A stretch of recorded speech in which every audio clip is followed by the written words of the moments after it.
We'll start by connecting the power cord and foot switch cable. Both of these connect to the rear of the device. To connect the foot switch, align the small latch on the foot switch cable connector with the notch at the 9 o'clock position.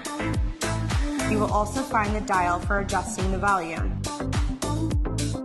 To connect the monopolar handpiece, align the 3 pins on the handpiece cable connector with 3 holes in the receptacle and press firmly for a complete fit.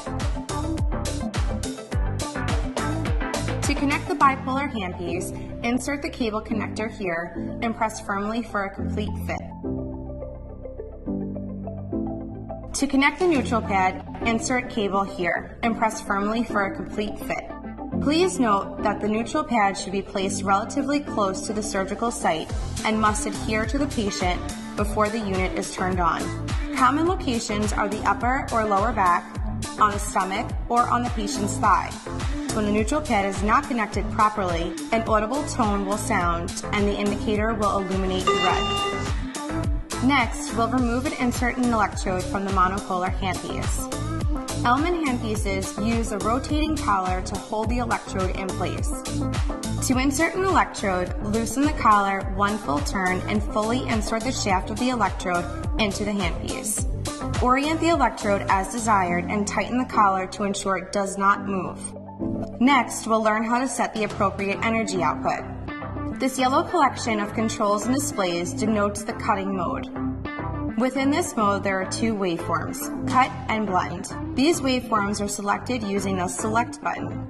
Use this button to toggle back and forth between cut and blend. This yellow indicator light illuminates next to the selected waveform. Once you select a waveform, you set the energy level using these buttons. The same logic applies to the coag mode, which is denoted by the blue controls and displays. With this blue select button, you can toggle between coag, fulgurate, and bipolar waveforms, and their settings are displayed here. Both the fulgurate and bipolar waveforms must be activated using the foot switch.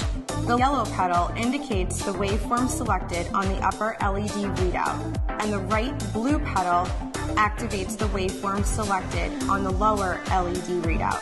Remember, you can tell which waveform is selected by looking at the yellow and blue indicator lights.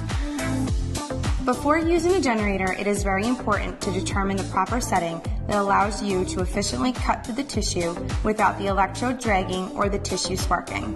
The best way to do this is using a piece of beefsteak as a specimen. To familiarize yourself with this process, please get a piece of beefsteak and follow along using your own generator. So let's begin by looking at the 2 problems you will encounter if the settings are not right. Firstly, a dragging electrode indicates the power is too low.